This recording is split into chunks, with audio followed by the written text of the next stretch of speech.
જો મિત્રો, આ ખેડૂતો માટે આ પણ એક ખૂબ મહત્વની અને ગંભીરતાથી લેવા જેવી બાબત છે.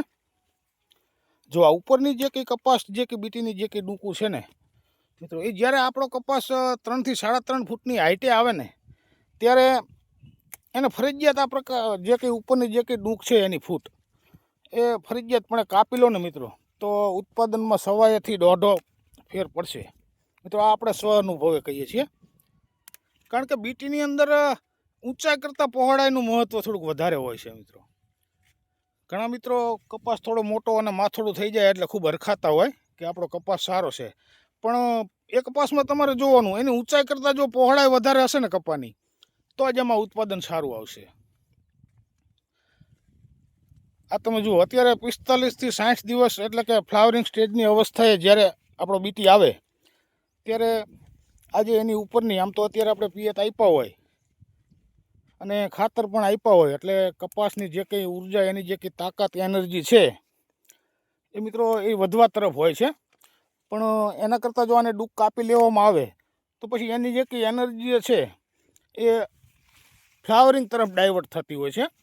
એટલે એની પછી જે કંઈ આડી જે કંઈ શાખાઓ હોય, આ જે શાખા છે મિત્રો જુઓ, આ ફ્લાવરિંગવાળી, જો તમે ઉપરની આ રીતની અહીંયાથી જે કંઈ છે એ ડૂક આને કાપી નાખશો તો પછી એની એનર્જી આમાં ડાયવર્ટ થશે અને આ જે ડાળ છે ને એ લાંબી થશે મિત્રો જુઓ.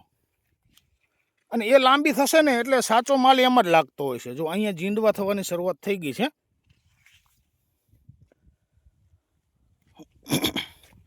એટલે આમ તો આના બે જ રસ્તા છે. એક કદાચ આને તમે ડૂકું કાપી નાખો, અથવા તો અને પ્લાનો ફિક્સનો એક રાઉન્ડ લગાવી દો મિત્રો. પણ પ્લાનો ફિક્સ પણ આ જે ડૂકું કાપી એટલે એના જેટલું એનું રિઝલ્ટ નથી આવતું મિત્રો. આ જુઓ આપણો કપાસ છે, આપણે એને ફરજિયાત અહીંયાથી ડૂક ઉડાવી લેવાની છે જે કંઈ શાખાઓ જે છે, કારણ કે અહીંયા જે કંઈ મિત્રો કપાસ જે વધે ને એમાં કંઈ એટલો બધો ખાસ જીંડવાનો જે કંઈ ગ્રોથ હોય એટલો બધો નથી થતો. અહીંયા 2-4 ડેડા ચોંટતા હોય છે અને એ પણ નાના ગોગડા જેવા.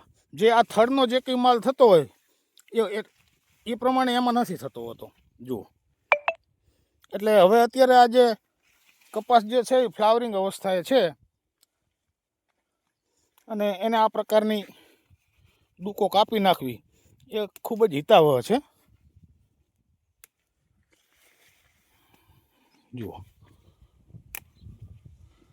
અને ફરજિયાત લઈ જ લેજો મિત્રો, આમાં લોભ બિલકુલ કરતા નહીં. આપણને એવું લાગશે કે આપણે ખૂબ મહેનત કરીને આવડો મોટો કપાસ કર્યો છે ને આને આ રીતનું કાપી નાખો, એમાં ખેડૂતનો જીવ કદાચ ન ચાલે, પણ એવું નથી મિત્રો. આનાથી જ ઉત્પાદન વધશે અને કોઈ પણ પ્રકારના દવા વગર બિલકુલ મફત.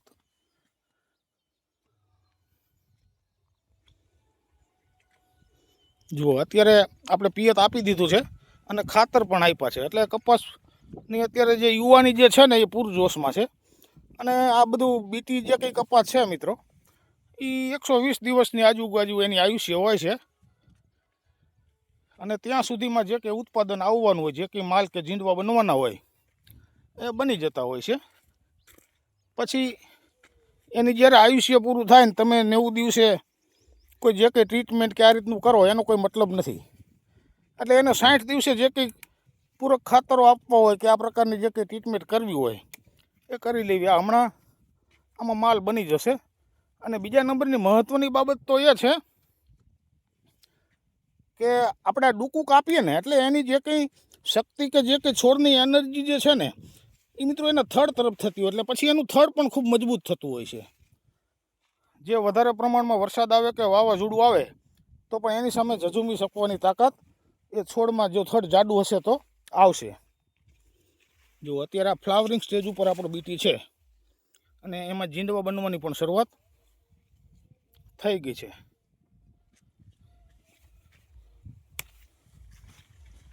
તો મિત્રો આખી વાડીમાં કદાચ આપણો જીવ ન ચાલતો હોય, પણ થોડાક 5-10 ચાસમાં આ રીતનું તમે ટ્રાય કરજો અને પછી એમાં જોજો, એમાં એકી સાથે જીંડવું અને માલ લાગશે.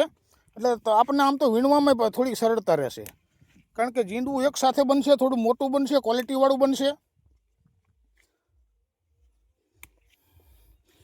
એટલે આ ખૂબ ગંભીરતાથી લેવા જેવી બાબત છે મિત્રો. અને આ બીટીની અંદર જે કે હાઈટ જે કે અત્યારે છે એ બહુ ઊંચો ચાલ્યો જાય એના કરતાં પહોળો બને અને જો આ બે બાજુના ચાસ અડી જાય ને મિત્રો તો જ એમાં ઉત્પાદન સારું અને આપણને સંતોષકારક મળે.